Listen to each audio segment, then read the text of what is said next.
LA schools to require weekly testing for all students. Suddenly it makes perfect sense why LA schools have some of the highest truancy rates in the entire country. I'm Dr. Duke and she's Katie, and this is The Dr. Duke Show.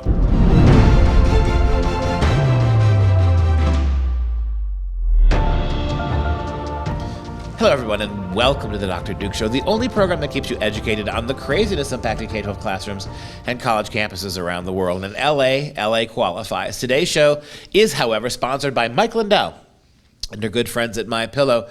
In addition to all their great deals, MyPillow is going back to their roots by offering their premium pillow, MyPillow, valued at $70 for just $30. That's less than half. All you have to do is to use the promo code Dr. Duke, D-R-D-U-K-E. That's D-R-D-U-K-E. Visit MyPillow.com and save some big bucks on some really comfortable stuff. Again, use that code and let's take care of them, and while they take care of us. And it's one hand washes the other kind of thing here.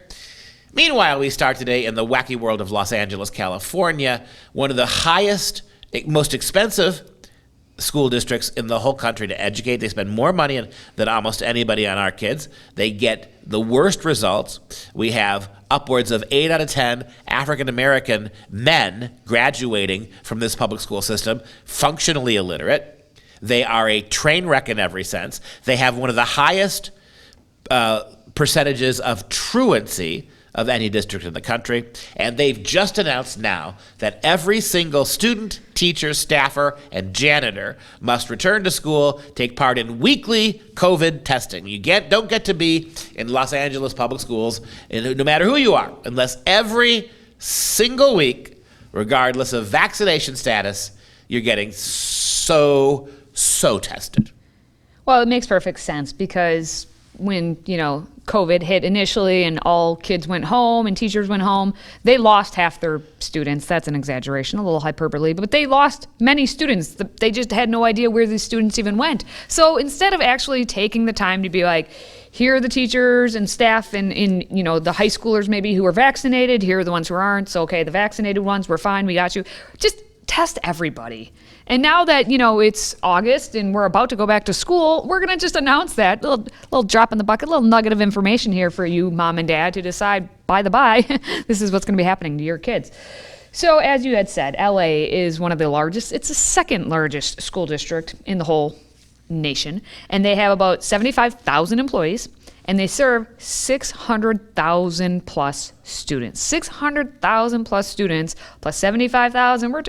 Let's just say close to 700,000 people will be tested on a weekly basis for COVID, again, even if they've been vaccinated. So what had happened is originally it was going to be, okay, if you're not vaccinated, then yes, you would be getting tested. But why would we do that? That's why we have interim superintendent Megan K. Riley breaking the news to all the families in a letter.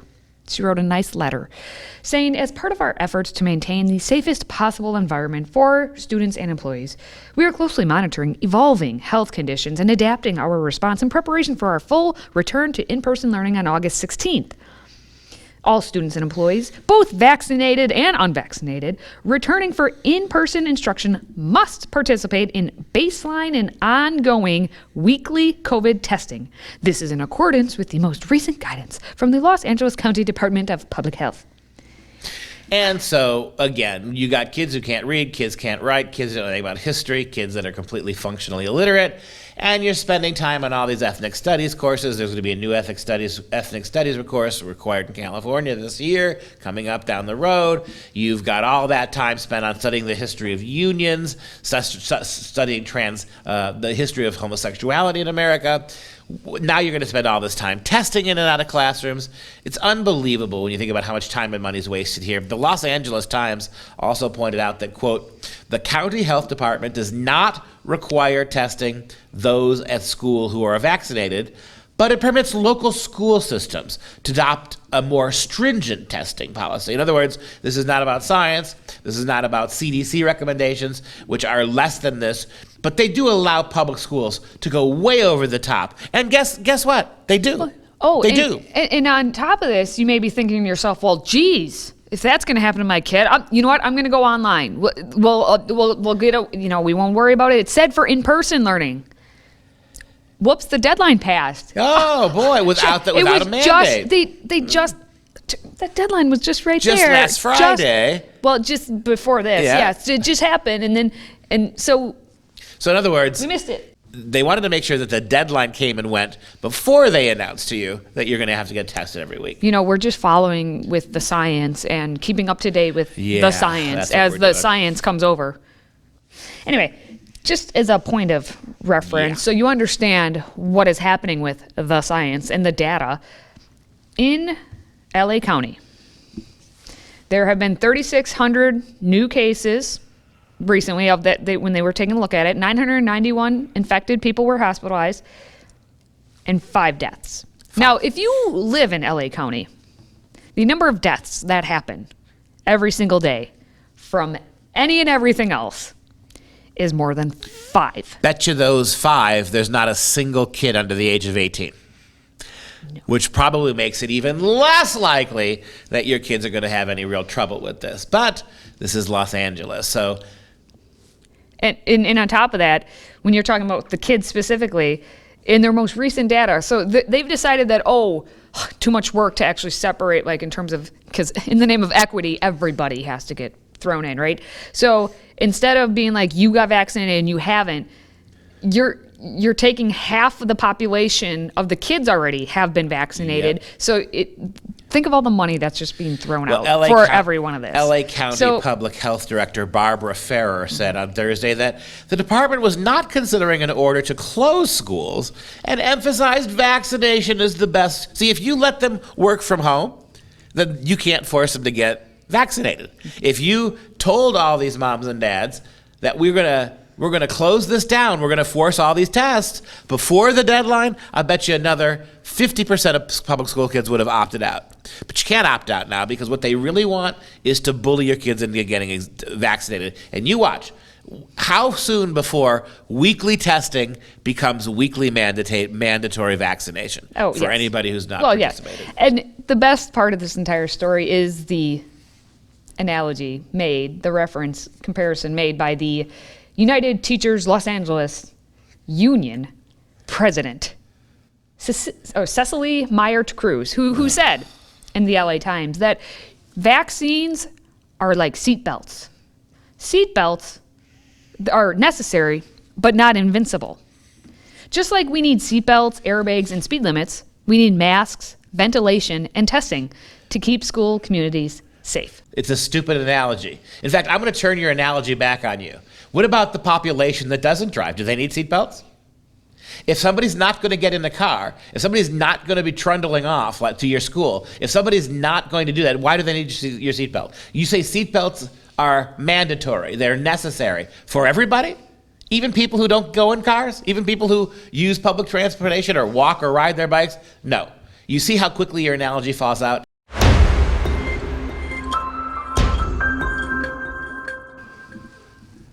All right, before we move on, just a quick reminder that the best way to access our content is to download our Freedom Project Media app. Simply search Freedom Project in your app store, and then once you download, you make sure you allow for the notifications. And also, if you like listening to our audio podcast, we are available on Apple, Google, SoundCloud, and everywhere else. Now, dictators need protection. That's the newest. Tyrants need love and protection. Dictators need protection. This is according to one professor. The dictator, in the form, obviously, of the protection needing is Anthony Fauci. Fauci. So Anthony Fauci needs protection. He's a dictator. And this is according to Dr. Peter Hotez. He's a professor of pediatrics and molecular virology at Baylor College of Medicine. And he's arguing that federal hate crime protections may need to be extended to our good almighty Dr. Anthony Fauci and other scientists who are being targeted by the far-right extremism. And there you go. Anybody who challenges whatever the CDC is saying today, because we have a long record of them saying one thing and then telling us something else, then a month later. And as we know, this is a moving target, right? Right now they want to ban criticizing scientists. If you're a scientist working on virus, you can't be criticized. And if you are, you're part of a right-wing cabal. And so federal hate crimes should be legislated against you. How far are we away from that with global warming? Oh, yes, the global warming is all of that. The denial of systemic racism. All this is coalescing right now. They're killing speech. They are anyone who disagrees with them, anyone who challenges progressive government, whether it's idiots like Fauci or it's the epidemiologists, or whether it's the global warming crowd, or whether it's the critical race crowd or the Black Lives Matter crowd. Any dissension is going to be seen as a hate crime. That's where we're heading in very short order. Yes. So our friend Dr. Peter Hotez wrote a paper called Mounting Anti-Science Aggression. So according to Hotez, he wrote that a band of ultra-conservative members of the U.S. Congress and other public officials with far-right leanings are waging organized and seemingly well-coordinated attacks against prominent U.S. biological scientists. It sounds like a movie trailer. Right. Like over the top, like speaking over the top of like, this time in a land far away. The fast and the vaccinated. We don't even want to go down that line of Fast and the Furious, let me tell you. But according to Hotez, he's contending that Congress should look at expanded protection mechanisms for scientists currently targeted by far-right extremism in the United States, which he just got done saying that it's members within that Congress who are the ones doing the this. far right. So we can't trust that the Congress is going to get it done. So you know what? I bet we should just have Joe Biden sign a little executive order and call it a day. You know what's funny? What's funny is that when you look at the global warming scientists and what they're saying, and you look at the epidemiological scientists and what they're saying, there's a lot of crap in both of them, right? There's a lot of backpedaling, a lot of changing, Fauci, how many times has he admitted now? 3? That he believes in the Platonic ideal, right, of the noble lie. If making them wear masks, even if it's useless, if it sends a message, it's worth sending it, right? It's funny how the COVID people, the COVID experts, and the global warming experts are doing exactly the same thing.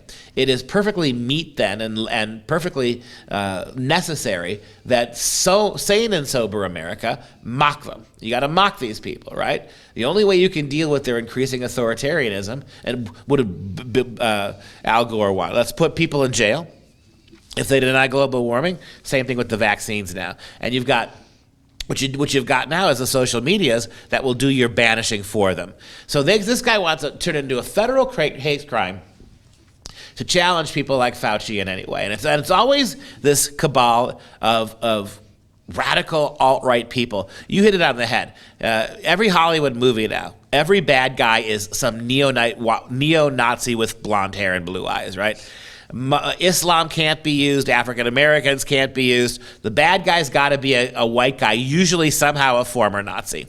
Same thing here with global warming and critical race theory, and now COVID. Anybody who dares challenge us, despite the fact that we are hypocrites who say one thing another, one day another, and something else say another thing. Or how about that? We're hearing now that the Sturgis bike ride is going to be a super soaker event, right? All these 500,000 bikers who are cruising to South Dakota, be outside, be partying, right? They're going to be spreading it like wildfire. But Obama's party, hundreds of people showing up in Martha's Vineyard, not a word. Do you remember hearing a word from the Fauci about that? No. Fauci today on the news condemned the Sturgis bike ride, but didn't say anything about the little block party for a little berry on the block in Martha's Vineyard. So as long as these kinds of double standards, it's the same thing with the global warming crowd, right?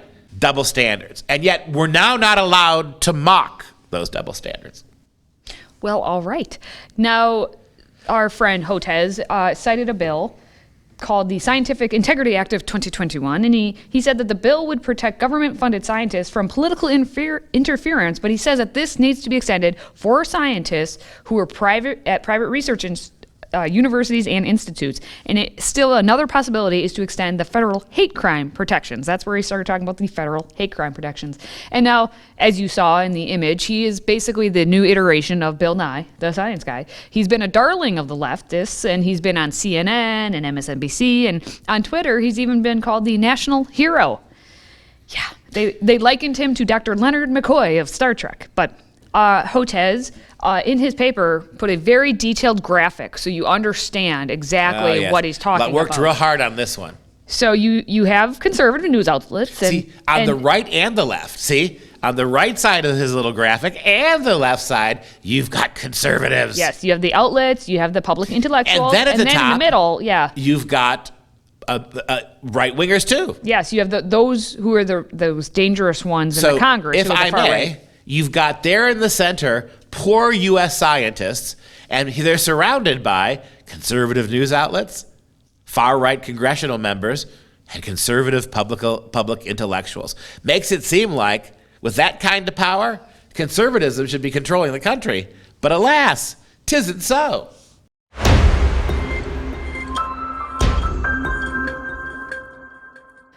We knew this was coming, that it was going to happen somewhere, sometime, someday, and here's that day at Birmingham Southern College, where if you don't get jabbed, you will pay the dollars. You don't get jabbed, you're going to be nabbed. That's all I got to say. Good one. You don't get jabbed, you get screwed with your pants on. It's always my favorite phrase. Now, you have to get vaccinated or you will pay a fine at Birmingham Southern College, which is imposing a $500 fee on unvaccinated students. And why, of course? You may be like, why? It's to offset continual weekly antigen testing and quarantining. So, like, you're paying for people to be quarantined and for them to get tested every week, kind of like what's going to happen in LA County. So, though, everyone's going to have to pay the $500, and then supposedly, if you are jabbed and you go to this university, I would make sure you watch your bank account, because they say they're going to have a immediate $500 rebate. Well, Katie, the bottom line is they can't ask. So how will they know, right? They can't ask, nor can they require people to present their bona fide. So what they've done is kind of a clever way around it, right? It says you get vaccinated or pay a fine, but Birmingham Southern College imposes a $500 fee on unvaccinated students. Well, how do you know who it is? How do you know who it is? And then, though fully vaccinated students will receive an immediate $500 rebate. So what happens is there's a one-time $500 fee, apparently, on all students. And then those students who choose to show that they're they don't have to. See how clever this is? They got around the rule, didn't they? I'm not sure this is constitutionally valid. What they're going to do is they're going to charge everybody $500 for COVID. Now, if you're willing to pony up your papers, show us your papers. All right? Where are your papers? Show us your papers. Show us your legality for having this, right? Just like those Nazi movies, right? Where are your papers? If you're willing to show us your papers, we'll rebate that $500. And you don't have to show your information, but if you don't, you're not going to get that $500 back. Correct. Now, they say that they are going to do weekly testing for these students, and that's, again, where that $500 is going to, because they're doing weekly testing. But they're going to do only monthly testing if you are a faculty or staff member.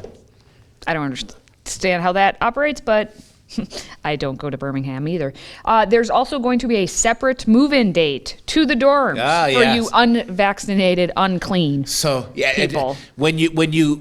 Those people moving in who aren't vaccinated, are they going to provide T-shirts with little yellow stars on them? Are they going to have arm tattoos, maybe, for those people? So I just got done reading, this is completely side note and random, but if you want to read a good but horrifying book, it's The Tattooist of Auschwitz. It's a true story written by Heather Morris. Great story, but you should read it. Anyway, talks about that.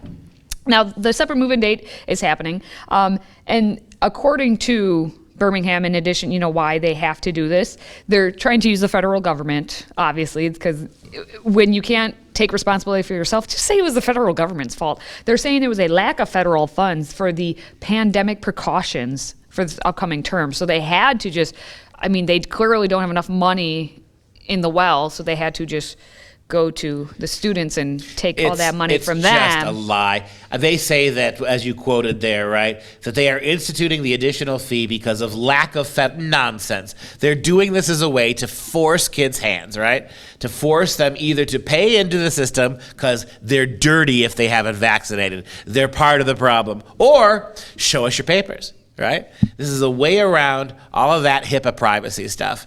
And I would challenge, if I were a student, I would challenge it. I would not accept to pay that fee. And if they want to throw me out of school or suspend my admission because I'm not paying an extra $500, so be it. There are plenty of colleges in the sea. Yeah, and just as an extra bonus to these poor college students, if they don't follow their new masking protocol too, because they have to mask up, they say it allows for a revocation of online access to school material that is essential to their academic success. Yeah. So either mask up or you're not going to be able to do your homework, take quizzes, do anything. Why? Just because we say so. Yep. Welcome to the new world order in 2021.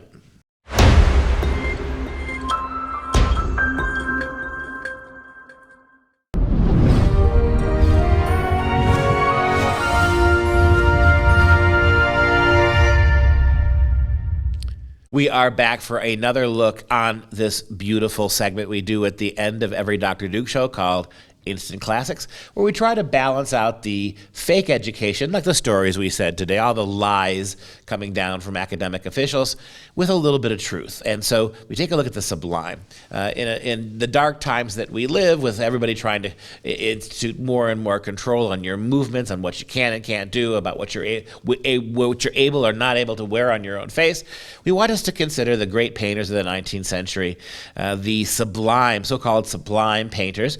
And Frederick Edwin Church is our study for this week. This is a beautiful picture, early 1861, called Cotopaxi. It is a mountain range in South America, in Ecuador, and you get a beautiful sense there of the mountain and the forest, the rainforest. You get a river running through it, and you get just a really gorgeous landscape. This really does conform to it checks all the boxes you would want checked if you're looking at a truly sublime painting. Cotopaxi is an 1861-1862 oil painting by the Hudson River School artist we've been studying all week, Frederick Edwin Church. The Hudson River School is exactly what you would imagine, a number of Midwestern painters vaguely allied with the region of the Great Lakes, moving west, or moving to South America, or moving shortly to the Arctic to take the kind of notes and the drawings to produce the kind of paintings that these great sublime artists were painting. The work was commissioned by well-known philanthropist James Lennox. The painting was met with great acclaim and seen as a parable of the Civil War, which was then raging against the South, with its casting of the light against the darkness, the light of the setting or rising sun, the haze of the dark clouds that hang above the rainforest and hang even higher on the mountains of Cotopaxi. And then you've got the idea of good and evil, the dark and the light, in this case, the north versus the south, and how all that fit together.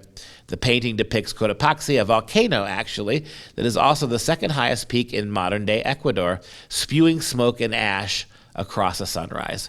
Church also painted another landscape by the same name, so that also features the volcano in the distance.